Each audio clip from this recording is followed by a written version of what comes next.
Thank you for coming again. As we're in Toronto, one of the first things we want to do is do a land acknowledgement, and this is basically to recognize sort of like the past and history and the previous inhabitants of the land that we inhabit, that we are living in. So I'll do that now. And Toronto is in the Dish with One Spoon territory.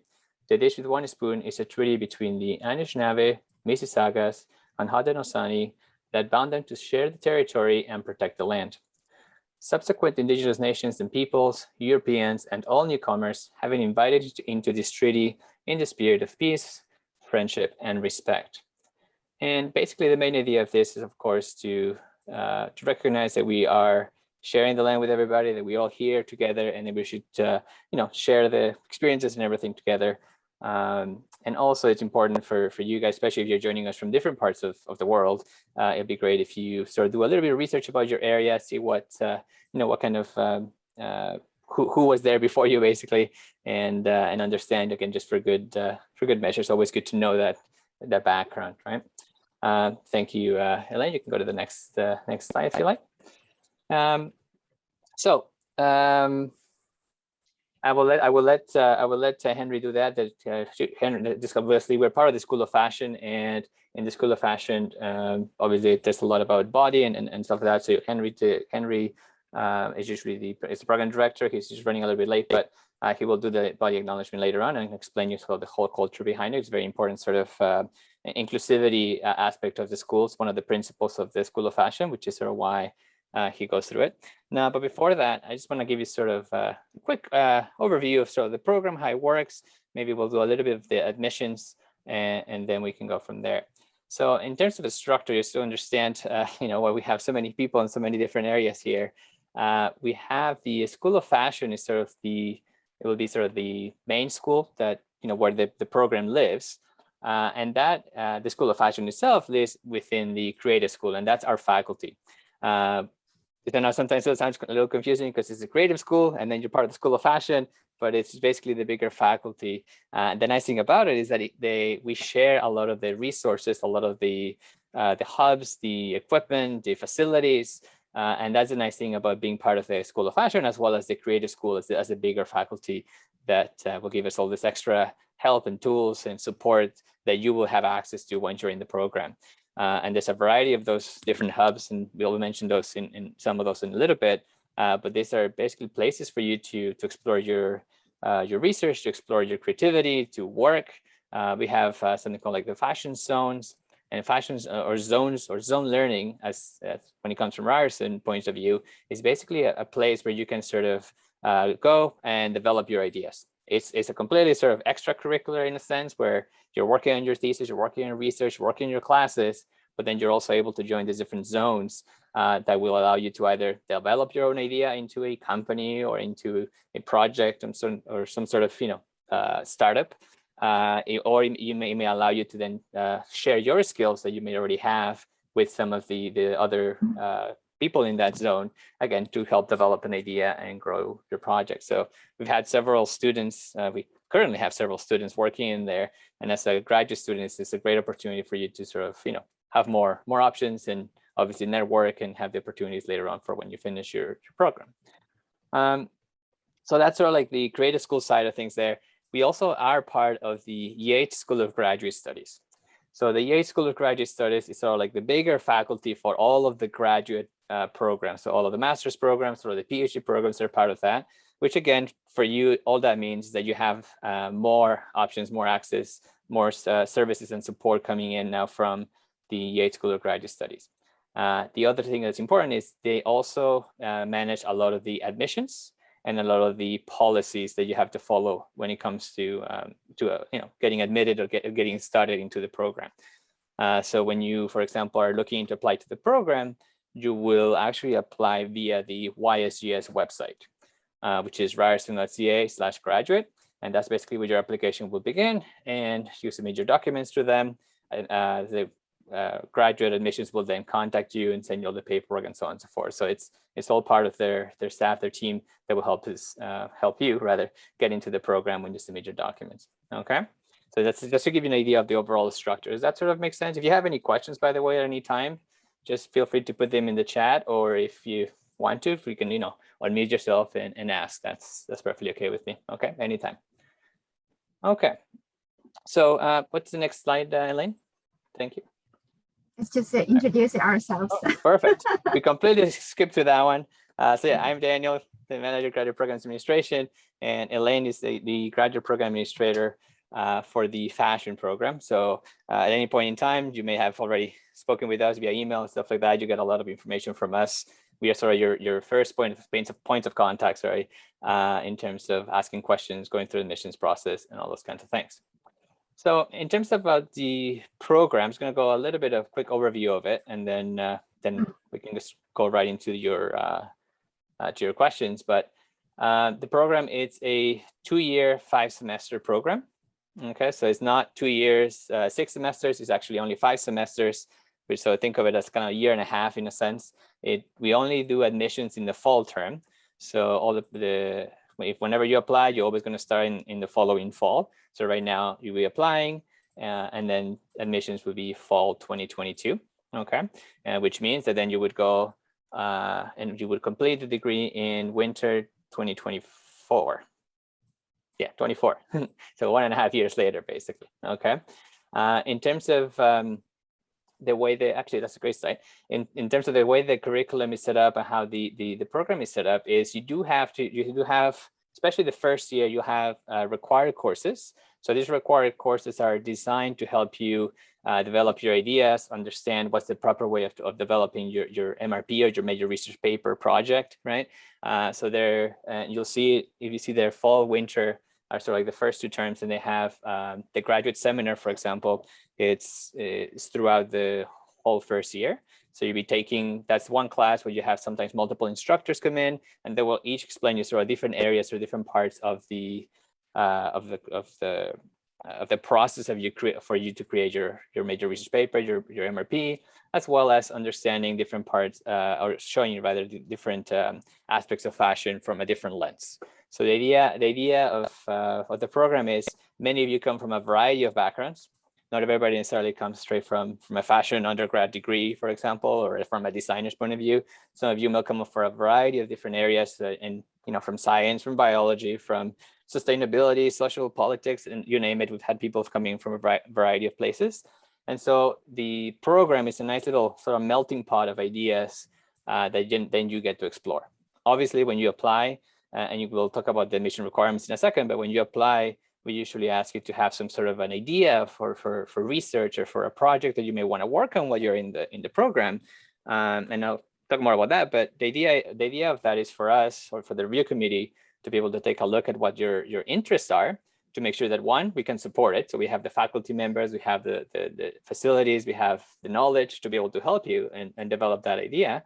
But also, it gives us an idea of how, what people are, that are applying, what everybody's sort of thinking, and to make sure that we have a nice variety that will complement each other. Because a lot of the time when you come into grad school is you have a certain idea what you want to explore, but then you start meeting your classmates and your colleagues and your teachers and your classes. And that idea, instead of just becoming this one little thing, kind of starts expanding and starts growing like a tree, right? So expanding everywhere and just branching out into different, different areas of fashion that you may have not even considered before, right?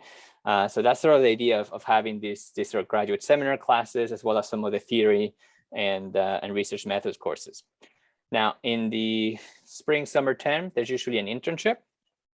Now, the internship is more of an elective choice. So you don't not everyone that comes to the program has to do an internship, but starting in the spring, summer term, sometimes going to the fall or winter term and second year, you're able to do an internship, which obviously will give you sort of more hands-on placements with a company. That we do have an instructor that will sort of help you with the process, but for the most part, you as a student are responsible to sort of approach and find the placement that you want to do.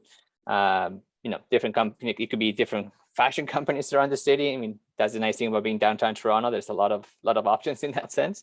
It does really depend, however, on what your major project is and what your research, what your main area of interest, right? So that's why we let you, the students, sort of figure out where you want to go, and then the instructor will sort of then help you to make sure that when you approach them, how to approach them, make sure your resume, all that kind of stuff works well. And then once you actually get the internship, they will help you also to make sure that it is a proper internship. It's not just bringing in coffee for someone or anything like that. There has to be some sort of learning component, has to be, some actual skills that you're getting out of this. So that's what the instructor's there for. But again, like I said, that one just more of an elective course. So you do have a choice of electives. And if you see, and just in the slide there, you actually have a choice of, Elaine, correct me, is it 3 or 4 electives total? I think it's 4 electives total, sorry. 4. Yeah, perfect, thank you. So 4 electives total. And so internship would count as 1 if you want to take one. If you don't want to take one, that's okay. At which point you just take one of the other classes that are offered throughout the first year, but I think most of the time, a lot of students will do their electives in second year, maybe 1 or 2 electives in the fall term second year. And then in the winter term at the end, basically your last semester, your main focus will be to finish your MRP project or paper, right? The paper itself, basically you're writing about a subject, you're exploring a particular idea, researching and all those different things. The length of it will vary depending if you're doing just a research paper, or if you're combining that with an actual, like a physical project, for example. I think for the most part, a lot of people are interested in doing more of the research of it, and then so they end up with a MRP that may be between, I believe it's between 40, 50 to about 60, 80 pages. They're usually double-sided. So in terms of word count, it might be, I want to say 11,000 to 12,000 words. But again, don't get scared with numbers. It's more about the actual knowledge and project itself, right? And then, like I said, some people will support that with an actual visual project in some cases. Again, and throughout the program, you'll go through the classes and you go through the graduate seminar, and that will help you determine exactly what you want to do, right? So you may have an idea right now that, I don't know, one of the really more recent topics that's kind of fairly common is sustainability in fashion, right? How can we make fashion sustainable and so on? And so some people decide, you know what, I want to do a research about it, and the whole major MRP, major research paper, is all about the different methods, how to do it, what's the cost is, all these different things. While maybe in other cases, some other student might say, you know what, I want to do the research, but I also want to have some sort of practical, option to this. And that may be maybe creating some sort of, depending what they discover in the research, they'll create some sort of physical thing that they can then, it could be photographed, it could be a video, it could be some promotion, whatever combination of those things, right? But again, that will sort of be decided later on in your first or second semesters once you talk to your supervisors and your instructors. If you are interested in sort of learning more about the specific courses, I won't go through them, but if you go to the website there, if you scroll down a little bit, Elaine, that'd be great. You can see the course listings there at the bottom, and that will give you sort of like all the descriptions for all the courses, so you can see what's what and what you need and all those different things there. Okay, so I'll leave that up to you guys. But yeah, so that's sort of like the program at a glance in a sense. In terms of, and before we go into the questions, we'll get there in a second, but before we go into that, I want to sort of go through the admissions process just fairly quickly here. And so I'm getting someone trying to get into there we go. And so in terms of the admissions process, like I mentioned, it will be, it's a 2-step process. So you're going to have to submit an application via the Ontario University's Application Center. There you go, OUAC. And then that's your first step. So you go there, you submit your application, and that basically just tells Ryerson that you're interested in coming to the program. Simple as that, right? The fee and everything, that's all for the OUAC. You do that, all you need to, when you do that step, all the information you need is your background information in terms of academics, so where you go to school, name, contact, address, and so on. You do need to have contact information for your referees. So 2 people that will do letters of reference for you. So you'll need to have their contact information in the first part when you're submitting that to the OUAC. And then that's it. You pay your fee there, and then as soon as you do that, they will send us a report or an email to graduate admissions, and then graduate admissions will then send you an email saying, thank you, we received your interest of application, and here's now the link for you to be able to upload the rest of your documents. Okay, so there's other documents you have to upload, and so you have to wait for the second link. Now, the reason why it's important that you remember it's a two-step process is that usually it can take up to 5 business days in between step 1 and step 2. So the application deadline for this year is January 18, 2022. So make sure you submit at least the part 1, at least 5 days before that, 5 business days, so that you have your, you get the email from Ryerson with all your portal for the application portal on time, and you don't submit anything late. Okay. All right. In terms of, and you can see on the slide there, actually the link there is, it's in this, you see submit an application, the little link there for UAC, that's the one you're going to use to access the online portal for the OUAC. And then under upload documents, go down there a bit, you'll be able to see the, so that'll be the application portal. So once you have you get the email from Ryerson Admissions, this is the information you're going to need to go follow to see if you, to apply and submit your documents and so on. All right, cool. Ellen, can we go to the admission requirements so we can have them on the screen? And I'm just going to go quickly through them. So, and then from there, we'll go into questions to see if anybody has any specific questions there.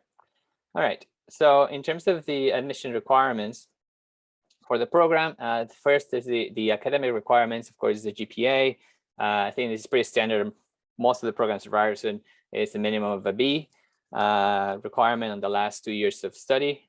Okay, we require a 4-year bachelor degree or equivalent. So depending when you're studying in the world, there may be a slight difference. There is if you're coming from the part of the world, there is on their website on the ryerson.ca/graduate, there is a section for international equivalencies. So you'll be able to see if you're coming from, what countries do we have here right now?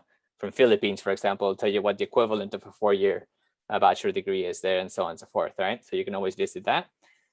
So that's sort of like the minimum requirement. Admissions will check this just based on your transcripts that you submit, and then after that, they'll send us the application, and at that point, the program will review the rest of the documents. So for those documents you see there, it will be the statement of interest, letters of recommendation, resume or CV, and then the writing sample and the portfolio. So starting with the statement of interest. So your statement of interest, very, very important that you are sort of clear, concise, straight to the point. It's a fairly short statement. It's only about 500 words. And in those 500 words, you have to explain a little bit of, why you want to go into fashion. What's the reason behind it? Why are you a good candidate for the program? Maybe based on your previous experience or your past, past academics, your past world experience, professional experience, or combination of those things, right? So you want to make sure you have a good, concise statement that says those, as well as you want to include, relevant work or volunteer opportunities and future career plans. What are you trying to do after, right? What are you planning? Once you graduate, what would you like to do? What would you like to research or to work on, and those kinds of things. Now, the whole idea of this is to give the review committee at least a very quick picture of who you are, what you've done, why you're a good candidate, and what you're planning to do in the future. And that will help the review committee decide, yes, this person is great for the program, or maybe it's not suitable for the program for whatever reasons, right? So it's really good information. We're not just trying to get as many students as we can. We want to make sure the students we get and accept are part of obviously they're great students, but also we can actually support them in achieve their goals and to reach where they want to go, right? And then the last thing to include in your statement of interest, of course, is the potential project proposal. And maybe if you, the potential supervisors, you can find out the list of faculty members in the School of Fashion website. And so look at their bios, look at their research, look at the areas of expertise, and then maybe pick 1 or 2 or 3 that you may consider working with.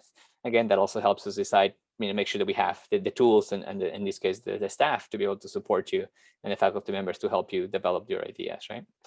All right, so that's the statement of interest. Any questions about that one before I move to the next one? Look at that. Very quiet group, I love it. Okay, next. Letters of recommendation. So there's 2 letters of recommendation that you need. Now, in an ideal world, we would all get academic letters of recommendation. Oh, actually, 1 second. I see a hand. Easy, go ahead. You can unmute yourself and ask your question. Oh, okay, hi. So I just wanted to get some clarity on the statement of interest. And the third point where it says on the second point where it says how your previous studies and experience have prepared you for the MA fashion program. So I'm kind of looking at how it's going to be structured. I think that's my question. Is it supposed to be kind of like, oh, I'm a good candidate for this course because this is my experience and I think this is how it's going to contribute? Is that like how it's supposed to be worded? Would that be the best? Yeah. I mean, I think on a general sort of, as a general idea, yes, you want to make sure you basically, so you're explaining, again, sort of think of it as you're kind of introducing yourself. Obviously, you're introducing your experience, you're introducing your background, and then you're then want to introduce your why, all those different things have prepared you to be in the program, and how that preparation will then help you follow through with whichever project proposal or idea you have to go to do, or you want to do, sorry, during the program, right? So it's a little introduction letter, if that makes sense. So kind of like a cover letter in a sense, but a little bit more detailed than a regular cover letter. Yeah, okay, thank you. Does that help? Yeah, it does. Thank you. Perfect. Thank you. Okay, back to letters of recommendation. So 2 letters of recommendation are required. Because like I say, in an ideal world, both of them will be an academic letter of recommendation. The reason why we would usually prefer academic references, because you're coming into an academic program. And so the idea is that if you have a professor or an instructor from previous academic experiences write the letter for you, they'll be able to actually explain your academic performance, explain your skills and basically your capabilities from an academic perspective better than someone maybe from a professional experience. All right. Now, that being said, we understand that sometimes you don't always, keep in touch with your professors, when you graduate. I mean, some of you may have graduated, last year, some of you may graduated 5-10 years ago, right? And sometimes, like I said, we don't always keep track with your professors. So in some cases, one of the recommendations can be substituted for a professional letter. And this could be from maybe a previous job experience or a work placement, a volunteer job, or a volunteer, or placement or something like that. That's perfectly fine. The important thing that you do is, if you are going to get, and actually this is important for any letter of recommendation, but if you're going to get a professional letter specifically, you want to make sure you speak to your referee and let them know that we want to know more than just them saying, yes, John Smith is a great candidate for your program. Right? We want to learn a little more. We want to learn why. We want to learn how, what kind of experience or a relationship this referee and you had, so that we understand where they're coming from. And I think that's one of the main differences between a professional letter of recommendation and an academic one. The academic ones, usually people know, instructors know the type of detail that you want to they should put in the letter. Sometimes from a professional point of view, they haven't done it before, they tend to be a little more generic and a little more like, yes, it's a great candidate, work within 7 years, and they never fail me, right? But we need a little more detail. So make sure you speak to them and tell them how, why, when, where, all that information about yourself, so that they can then use that information when they're writing the letter and put as much detail as possible when they submit it. Now, speaking of letters of recommendation, we don't accept physical letters in the program, or you don't upload them yourself either. The way it works is, once you enter the contact information in the first part of the application via the OUAC, Ryerson will, once we have the email, Ryerson will send them an email directly. So they will contact your referees directly, and they have to go open the email, click a link, go to the Ryerson website, basically put your name and information, and then upload their letter directly into the system. Okay, so you got to make sure that you let them know. They should be receiving an email usually about the same time that you get yours from Ryerson. So as soon as you get yours, it's always good idea to check back with your referees. Hey, did you get the email from Ryerson? Check your spam box, make sure it's not lost in there, and please send your letter of recommendation, right? You will always be able to check the status of your application via the Ryerson portal once you get the email. So in there, you'll be able to check if the person has submitted if your referee has submitted the letter or not, but it's always good to check directly with them just in case. Okay. If we do not get the letters of recommendation, your application won't be moving forward to the next step, which is the review process. So very, very important to check. All right, cool.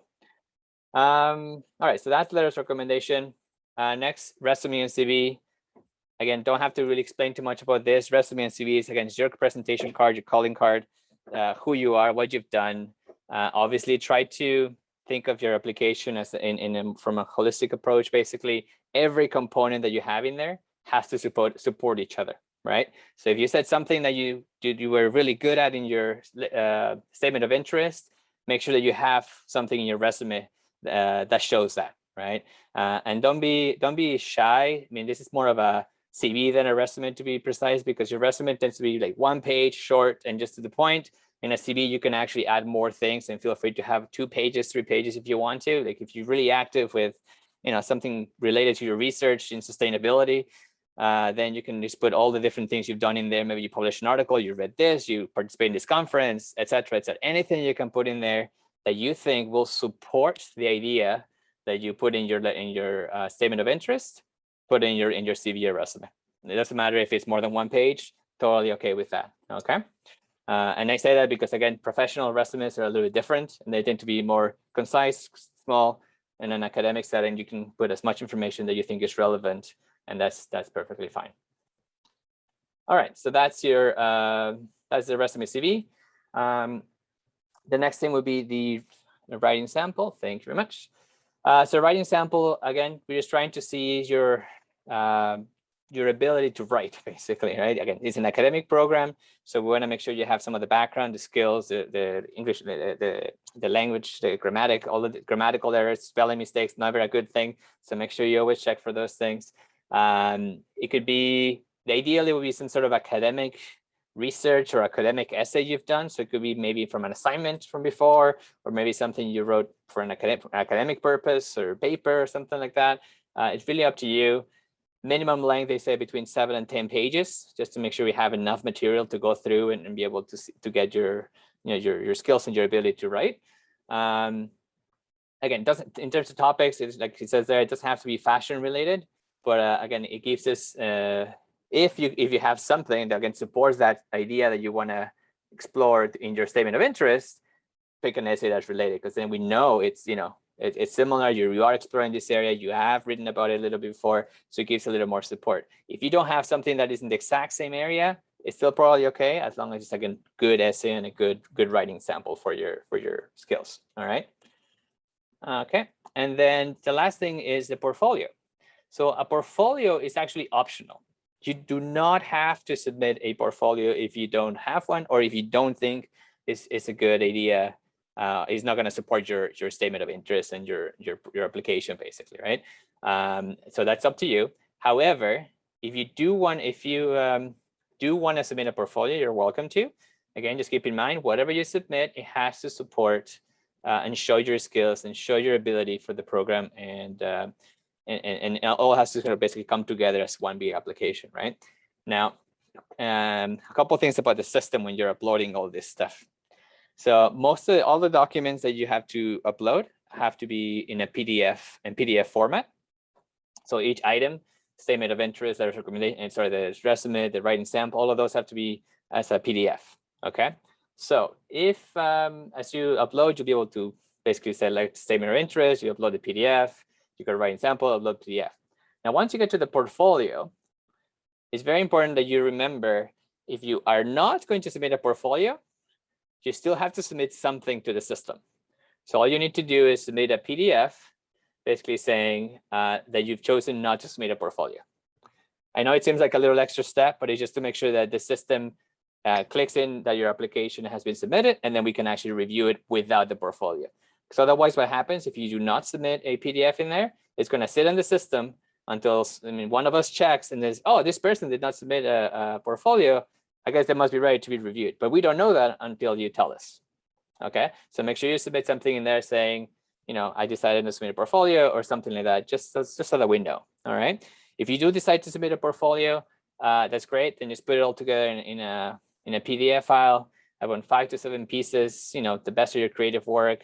And whatever that is, that's really up to you. It's pretty broad. We've had, garments, textiles, actual, fashion designers submit some other pieces. Maybe someone that created some sort of illustrations, photography, writing, more creative writing. It really is up to you depending what you've done. As long as it supports your whole application, it's welcome, and we're happy to have it there. All right. If you are submitting some sort of website or video, you have to submit it via a link. So make sure the link is on the PDF. And if possible, make sure the link is clickable so that we can just go click, or not me, but the review committee can click on the link, and then it just opens up the page. It just makes it a lot easier for them instead of having to type those YouTube links, youtube.com/XYZW75, whatever it is, right? So anyway, any questions about any of these items? Yeah, so regarding the portfolio, so my portfolio is all is a website. Okay. And just for the sake of convenience, instead of taking individual pieces and turning them into PDFs, could I just simply create a PDF document, just put the link there, and the review committee could just take a look? Yep, that's fine. That's perfectly fine. You can do that. I would suggest since we usually ask for between 5 and 7 pieces, and depending on the size of your website, if you have a huge website with a lot more than that, I would maybe just indicate which exact pieces. Okay. Exactly. That's it. But if Okay. your website only has that, then yeah, that's perfectly fine. Okay, perfect. Thank you so much. Yeah, you're welcome. I have a question as well about the writing sample. Yeah, go ahead. I was wondering if you have a preferred citation style and if the bibliography is included in the page count. It's not included in the page count, and not a particular style as long as it's consistent, and that's fine. I think it's because it's coming.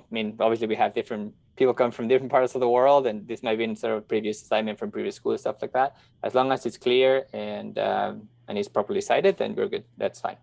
Okay, thank you. No, you're very welcome. I have a question about the portfolio. I have a website again, so I have different blog posts on there. So do we have to explain the reasoning about the blog post about why I chose what, and if I include screenshots in it to just showcase that, or just putting in the link would be better?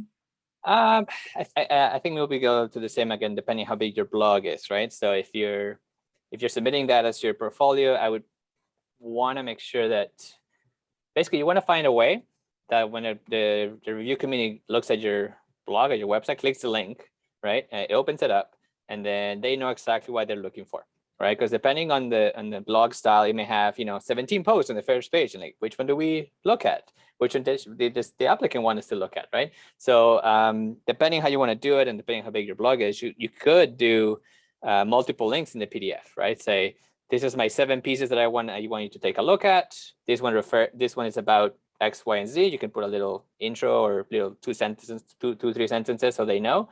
And then the review committee can then follow through to the page and look at all the different, different areas and different components of that.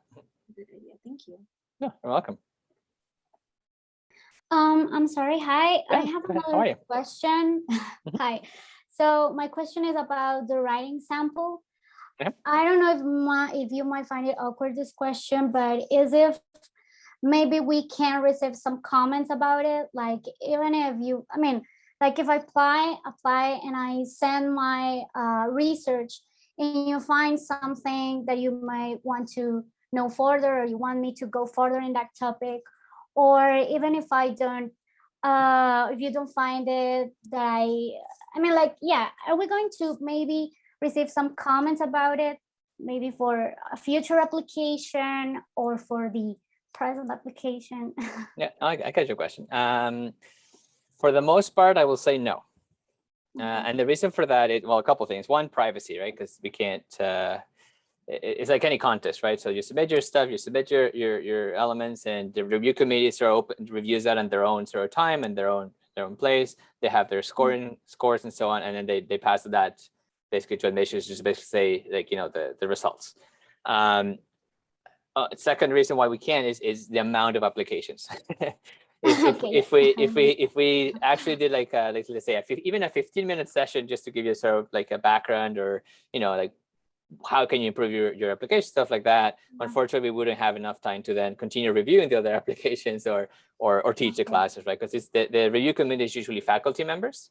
So they basically carve a set amount of hours so they can actually review the components, review the applications, but they still have to teach, they still have to supervise their other graduate students, they have to do other things. So getting unfortunately getting the comments is not possible at their end, right? Now, if you do have specific questions about like basically what we're doing right now, not today, but later on, you're writing or you're trying to figure out what to submit or stuff like that, you have a specific question, by all means, feel free to send us an email, myself or Elaine, and we're happy to take a look and try to give you the best answers possible. It's just unfortunately for feedback, as much as we would like to do it, we don't unfortunately have enough faculty members to do it right now. Okay, no, that's fine. Thank you so much. Yeah, oh, you're welcome. All right, any other questions? Are we good with the application requirements? Yeah, it seems good. Okay. So just the last thing to remember is January 18th, 2022 for the application deadline. Again, ideally you want to submit your application just before that or by that date. Again, the program may stay open later on after that, but depending on the number of applications or successful applications we receive, once we hit our target or a number, then we'll basically close the program at that time. Okay, so that's why it's important to do it by that date, because that guarantees we'll review your application. Sometimes if you submit after that and the program closes, then you might just miss the opportunity until the following admission cycle. So very important to apply by that day. All right. All right. Just making Thank sure. you, Daniel. Oh, good. Go ahead, Yeah. Elaine. So I just want to add a little bit about the application deadline. So the January 18th, that deadline is also applies for international students. And so you might also want to submit your applications by that deadline. We have a very limited number of international application seats in the program. And for this cohort, we only have 3 international students. So just want to emphasize on that, even though our international, for deadline for international is March 15, but if we have qualified applicants, if we have the applicants that take the seats already for the program, then we might close the international application portal anytime. We just want to add that part. Yeah, thank you. Yeah, very, very, very good to know the deadlines. Go ahead, Sim, you have a question. Yeah, hi. So I just needed some clarity on that. You mean the admission is on rolling basis? Will it close before the application deadline if you have good candidates, or that is after the Jan deadline? It will be after the Jan deadline. So Okay. it will, as long as you submit by January 18th, you're good. Okay. After that, it will be on a rolling basis, and that's when the program eventually will decide, you know what, by January 20th, we got an amazing, great number of applicants, we need to close. So that might close at January 20th. Or if it's a slow year, like, right now we might be going through a global pandemic, who knows? So if that affects the number of applications, that might extend the deadline. Like I think last year we closed it for international was early March, if I remember correctly.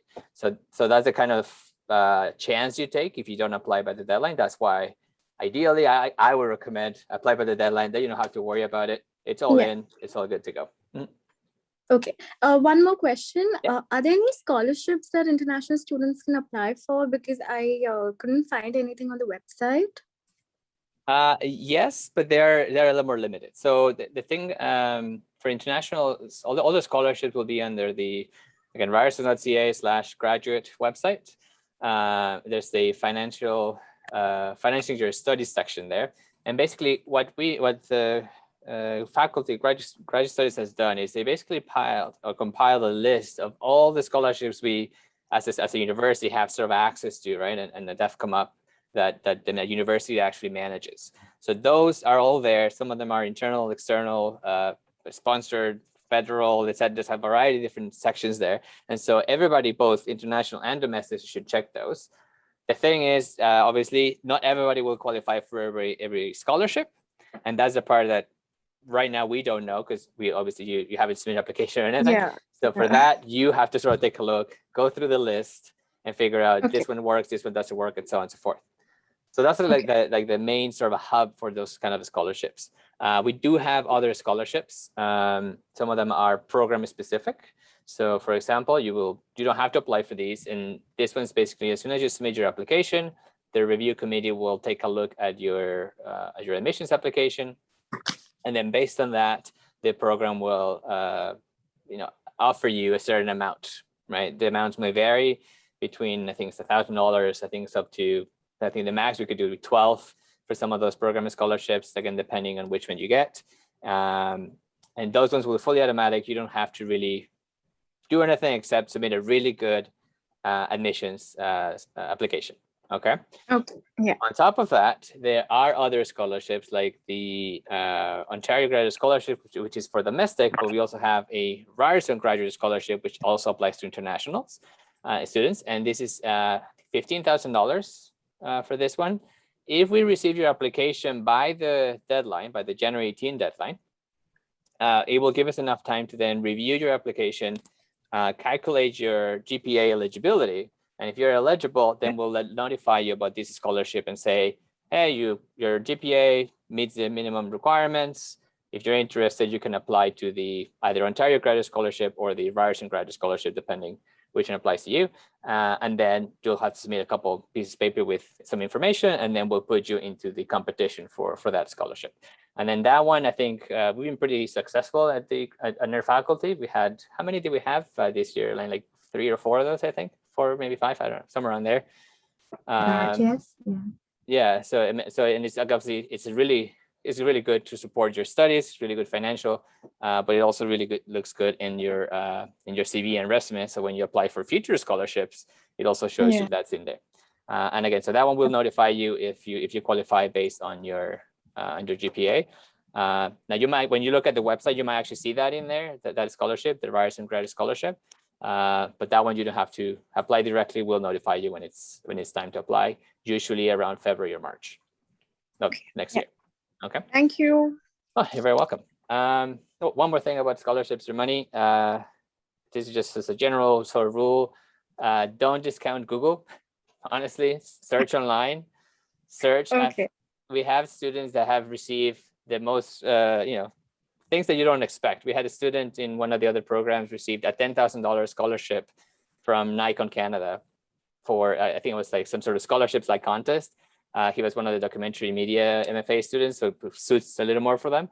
But don't discount those kinds of things for you. Make sure you search based on your background, based on your academic, your experience, your social status, a whole bunch of different things. Just keep searching and you're going to find a lot of external scholarships.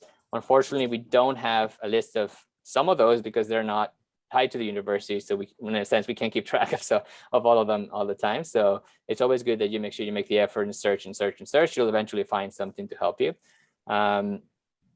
In terms of speaking of funding, since we're there, for domestic students, make sure you look at OSAP as an option. So you can still apply for OSAP for if you're a domestic student. They will help you fund the student loans, right? So they'll help you fund your education. And then the same thing applies for international students, but based on their country, their country may have a specific, an equivalent version of student loans, whatever that may be. I know the US has and some other places in Europe. So to check your local government website, I guess, for options for student loans that might help you. Honestly, even if you don't need them, but if you get it, you can always have it as a safety, as a backup. Always good to have. And if you don't use it, you can just pay it back at the end with no problem. So I would recommend, if you can, apply and see what happens. And the applications for those is usually early. So make sure that as soon as you get, so if you do get accepted into the program, sometime in the summer before the spring, summer before the fall term, you're gonna start applying for all the different things, online and so on. Other things about funding we can talk about is TA-ships, so teaching assistantships or graduate assistantships.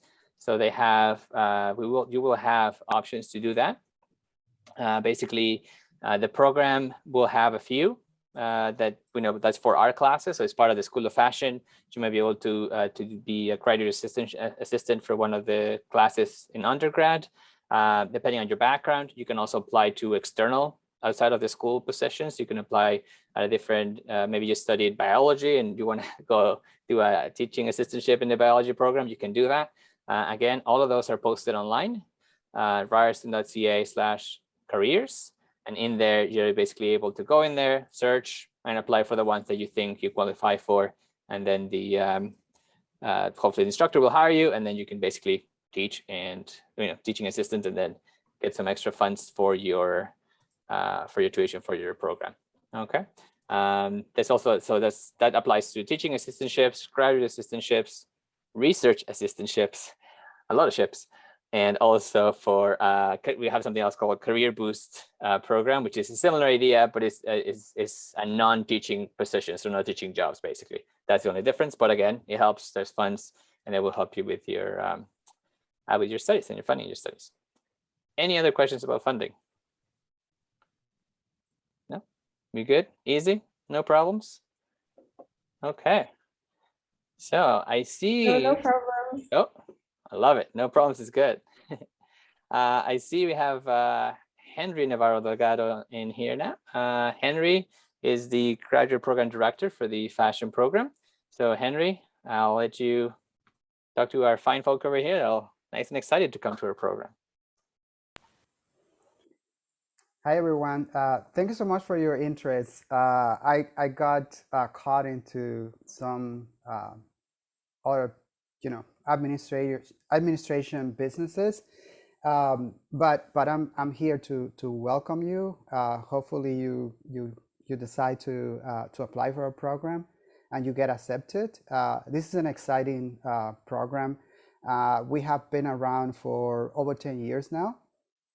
And I have seen as a faculty member of the School of Fashion, which is part of the larger ecosystem that is now called the Creative School. I have seen the growth of the program, the development, how, over the years we have fine-tuned our curriculum, we have fine-tuned our culture, we have fine-tuned how we deliver, an excellent learning environment. The other plus for our program is we are an urban program. We are located in one of the most vibrant cities in Canada and in North America. So we are in the middle of everything. So what I oftentimes said to my students is what you're learning in class is then unfolding once you just step out of the classroom. And I think that's something wonderful. More traditional campuses are secluded, they are a bubble in outside, far away in these like bucolic, environments with greenery around. That's not who we are, but I think that's actually an asset for us because fashion is about people. Fashion is an embodied experience.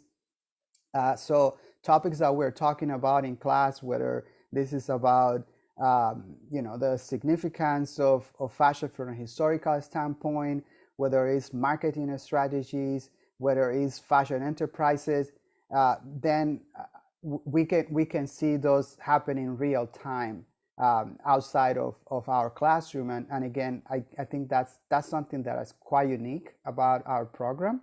And it's something that I cannot stress enough. Some of the new things that are happening in the program currently is that we are heads-on emphasizing more and more our guiding principles. Those principles are inclusion, decolonization, and sustainability. And these are not just subject matters. These are not just topics of study for us. These principles, they shape, they frame all the actions or the activities and the whole culture of our program. So I think fashion is an exciting field. And this is a very exciting time to study fashion in anywhere, but in particular in our program. So again, I'm looking forward to have you to partake in this community because we are a community of learners, we're a community of designers, we're a community of makers and thinkers and leaders. And that's the type of training that we provide our students, a very rounded, a very holistic training about all the possibilities that can be seen and explored and inquired, utilizing lens as a fashion. And that's also why it doesn't matter what your previous experiences or your previous academic background is. Fashion touches almost any aspect of our lives. It is not just about clothing. It's about attitudes. It's about popular culture. It's about diverse cultures, not just the Western tradition. Because we live in dress societies, since time immemorial, we paint our bodies, we change our hair, we pierce it, we do so many things with it. And that is the domain of fashion. It's an embodied experience. And because of that, there are aspects of technology, there are aspects of artistry, there are aspects of commerce, there are aspects of science that are all involved in those processes. And that's what we do here at the Fashion MA program. We really go deep and as broad as possible into those potential problematics and areas of inquiry about that field. And then you end up with a fantastic education that you can capitalize on. You can leverage whether you want to continue studies and become an educator, or pursue a PhD, or you want to get into the fashion industry or any other creative industry. The training, the learning, the skills that you will acquire in our program can be leveraged in any of those situations. We have also many different resources. We have a fashion collection. We call the FRC, the Fashion Research Collection. And this is one of the biggest collections of fashion in Canada. We also have all the facilities of the School of Fashion that you can expect. We have sewing machines, we have sergers, we have cutting tables, but we also have some state-of-the-art equipment. We have 3D body scanners, we have plotting machines, which is like this very, very large printers where you can print patterns, you can digitize patterns. We also have access to the facilities of the Creative School, which is quite expensive. All the schools that are hosted as part of the Creative School, there is the School of Image Arts, which is all about filmmaking and photography. There is the School of Interior Design. There is the School of Performance. There is the School of Journalism. So imagine, all the resources that are, under that big umbrella, which is the Creative School. You will have access to those as well. And another very important resource that we have that is just unique and you will not find anywhere is the Fashion Zone. And you will have access to that resource as well. So the Fashion Zone, if you're not familiar with it, the Fashion Zone is an entrepreneurial space. This is a space for people who are interested in fashion-related enterprises. It is not an incubator, it's an accelerator. So we take ideas, we take business that are in a planning process, we have enterprises that are in their insertion stage, and then we grow those.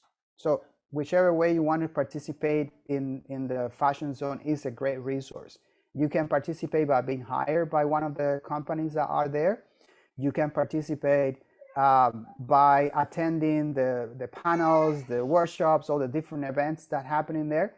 Or if you have an idea for a business, then you can start your business right here with us, and you leave our doors with a degree in your hand and a company in another. So again, this is an exciting place. We have a lot to offer, and we are looking forward to the ideas, the drive, the creativity that you will bring to our program. And thank you, Henry. Is there any questions that you guys have now? Now we're running a little bit over the time limit, but I mean, we can be happy to stay with you guys. Just make sure to ask questions. Keep us here. Let's see.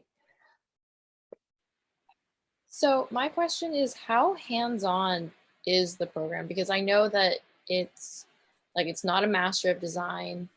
it is a Master's of Arts. So yes, there is the research component, but like, let's say, like looking at the courses, what percentage is more what percentage of them is hands-on and which ones are more like academically inclined? Thank you, Jackie. You are correct. This is not an MFA. It's an MA program. But actually, it is designed in a way that it could be as hands-on as you want. So we have our core courses are theory-based courses, mostly, not all of them. We have core courses that are studio-based. But we also offer a lot of different elective courses, and always there are several elective courses that are hands-on courses. Our students also are encouraged to explore fashion in any way, from any perspective, utilizing any methodology, any theory that they would like to utilize. So although we don't train in design exactly, if you want to pursue a design center, a design base, a design lead, you want to pursue that as your study, we can certainly accommodate that. In other words, there are opportunities to customize your learning trajectory with us if you are interested in practice-based. Even though we are not an MFA program, we still can accommodate to a degree that. So that's sort of how we roll. I see. Awesome. Thank you. Thank you, Henry. So the session, so we are extending the session a little bit. If you have questions, feel free just to ask the questions right away. Should we give 5 more minutes, let's say, until 4:10? If we don't have any questions for now until then we will close the session. So I have a question. As you mentioned that there is like this accelerator, if I start the program with an idea for a project like an enterprise, if I want to start a business, can my master project be this? Can be like developing and starting my own my own enterprise? Is that a possibility? Oh, absolutely. And we will love that. We definitely would love that. And I can tell you that's not a unique situation because we serve a very broad type of students. We have students who come straight from their undergrad programs, from the undergrad degrees, and then they start with us. And in the other spectrum, we have students who have been working in the fashion or the creative industries for a while, and they need a degree to validate that knowledge and that expertise, so they come to us to get that validation and everything in between. So your case will not be something out of the ordinary for us. And it's actually something that we really like. In fact, like Ryerson University is known for its entrepreneurial spirit. So that's something that separates us from other institutions, from other higher learning institutions, is our emphasis in entrepreneurship. And our program is not different from that. So in fact, so next semester, I will be teaching the entrepreneurship course, which is a core course. So it's an elective course in our program. So again, there are multiple opportunities to do things like that. In other words, leverage your MRP, your major research project, into something that is practical, that it has an application, and that can benefit you directly. That's important to us. Okay, thank you so much.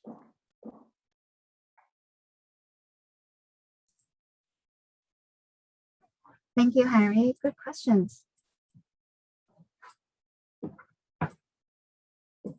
Okay, should I call it now? Do we have any questions? Well, I have another one if I can make another question.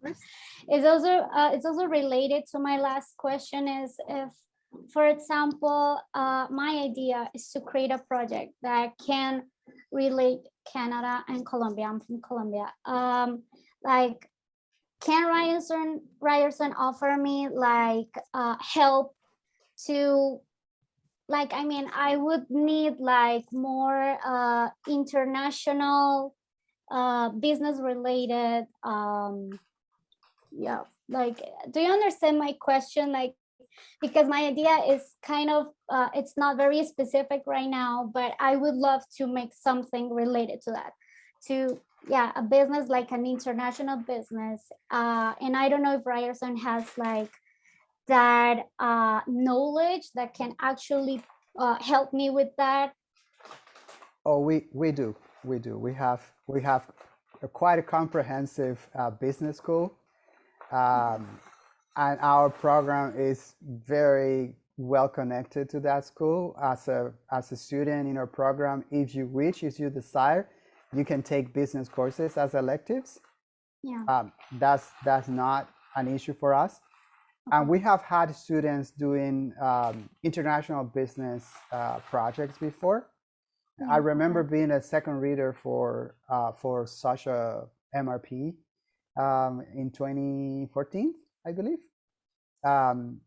So again, if you can imagine, we can offer it. Perfect. Thank you so much. I just thought of a question kind of related to that. Do you guys offer any kind of exchange opportunities with this program? We don't offer officially exchanges opportunities, but we have something that is an optional internship.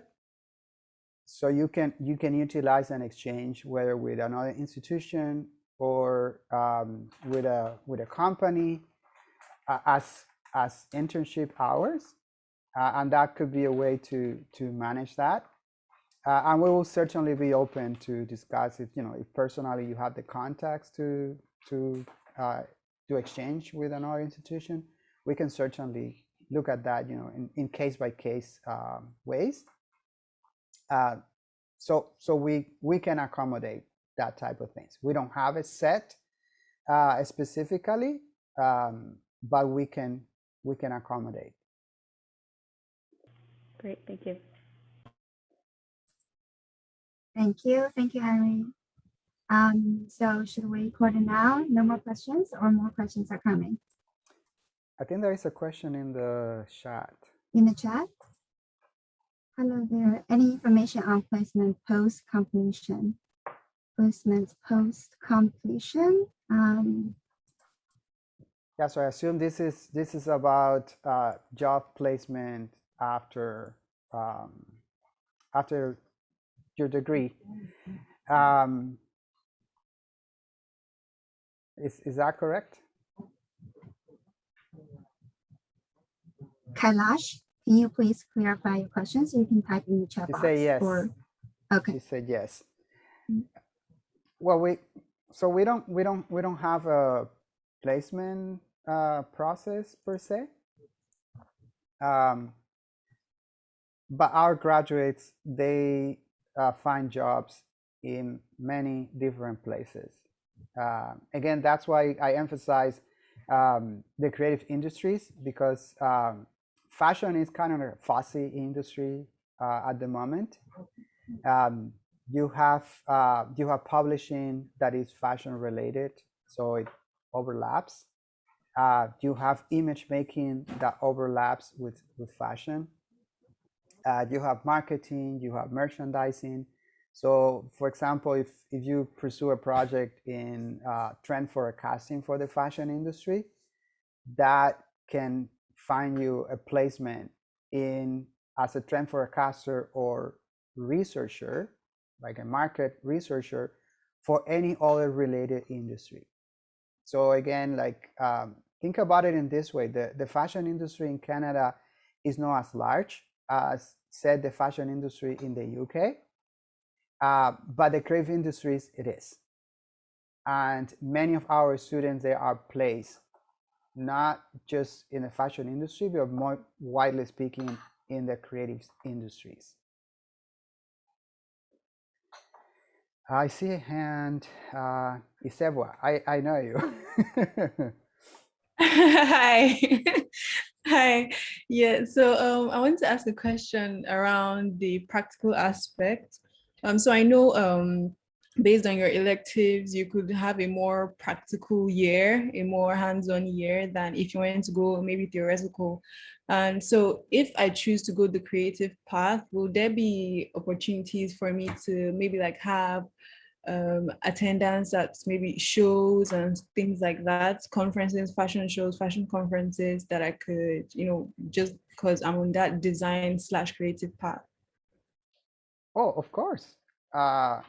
And we truly support that.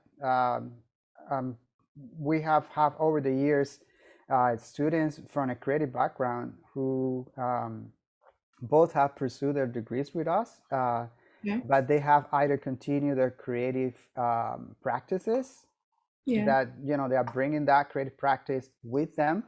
They enter our program, they continue that, and they expand that into, showcasing their work at conferences. We have many events that actually take place in Toronto. There is an event that is called Fashion Art Toronto. It's the Alternative Fashion Week. And our students have presented their work there. So again, like if you have, again, personally a particular interest about an event that you want to attend, you discuss that with your supervisor, with the graduate program director, me in this case, if you start next year, and then we can figure ways to support you in those pursuits. Okay, thank you. Yeah. Thank you, Henry. Thank you, Daniel. Thank you, Aina, for joining. I assume there are no more questions at this point.